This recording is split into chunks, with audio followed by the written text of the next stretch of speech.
गुरुजी आप कहते हैं कि सास को अपने माँ को दोनों के एक जैसे समझो, लेकिन सास भी माँ के तरह समझने वाली हो तब ना गुरुजी। तो वो आपसे क्या कहती हैं? वो सोचती हैं कि जैसे हमको देखो, हमारे पास सब कुछ हो, जैसे कि हमारे बेटी को भी तुम यहाँ पर ले आके रखो, मतलब घर जमाई बन के रहो। हाँ, उनके हिसाब से चलो। आजकल ये पत्नियों की माएँ दामाद को खरीदना क्यों चाहती हैं? यहाँ रह मेरे पास, जो कहती हूँ वो कर। आपने पैसे तो नहीं लिए दहेज में?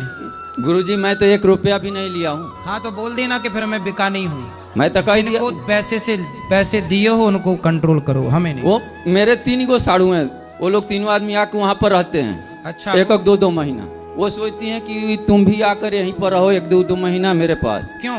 अब उनका नेचर है, जो कि अपने सास, उनकी अपना खुद सास है, उनका पतो भी है, उनका बेटा भी है। तो उनकी बहू से उनकी नहीं बनती? वो अपने बहू के चाहती नहीं, अपने बहू के तो भगा देती हैं मार कर। ले, बहू को मार के भगा देती हो, बेटी को बुलाती आजा आजा आजा यहाँ रह। यही हाल माओ का रहा तो देश खाली हो जाएगा। मैं अपने माँ के तरफ से ही रहता हूँ। मैंने आप अपनी जगह सही है, माँ से प्यार करो, और आपकी सास को जरूरत पड़े तो आप भी उनकी सेवा कर सकते हैं, चूंकि पुत्र की तरह आप भी हैं, परंतु माँ का धर्म है। अच्छा, वो अपनी बेटा बहू से उनकी नहीं बनती ना, उनके बहू से नहीं बनता ना बेटा से बनता, और बेटियों से अच्छी बनती है। हाँ, वो बेटी को तो कहती हैं कि हमारे सर्वोपरि हैं, वो 3 गो दामाद उनको कहती हैं कि सर्वोपरि हैं, मेरे को कहती हैं कि आप खराब हो। बेटियां प्यारी लगती हैं, बेटे प्यारे नहीं लगते, बहुएं प्यारी नहीं लगती।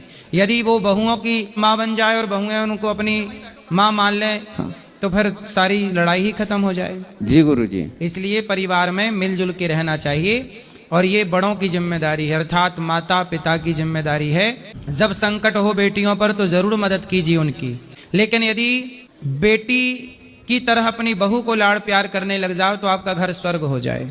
आजकल क्या हो रहा है, बेटी ने बताया कि हमारी सास ने डांट दिया, हमारे पति ने ऐसे कह दिया, तो माँ बोलती अच्छा तेरे पति ने ऐसा कह दिया, तेरी माँ ने, तेरी सास ने ऐसा कह दिया। तो वो अपनी बेटी को समझाने की बजाय उसे और भड़का देती है कि अच्छा वो होती कौन है बुढ़िया तेरी सास तुझे कुछ कहने वाली, वो होते कौन है पति तेरे कुछ कहने वाले। तो इस चक्कर में क्या है, रिश्ते तब चलते हैं जब 2 बातें सही जाएं। मेरी जनानी ठीक है, ऐसी जनानी से कोई शिकायत नहीं है। सास इसलिए कि मैंने उनसे एक बार कहा आपको ससुराल नहीं जाना है कभी के लिए, बोली ठीक है नहीं जाएंगे। अच्छा, हाँ, पत्नी अच्छी है मतलब आपकी? 15 साल तक ले कभी नहीं गई, अभी भी घर पर बैठा रहती। लेकिन कभी कभी उनको मन होता होगा माँ से मिलने का, तो मिलने दिया वो करो। कभी देखिए गुरुजी, मैं तो उनको मना नहीं किया, मैं तो कहता हूँ कि आपको जब दिख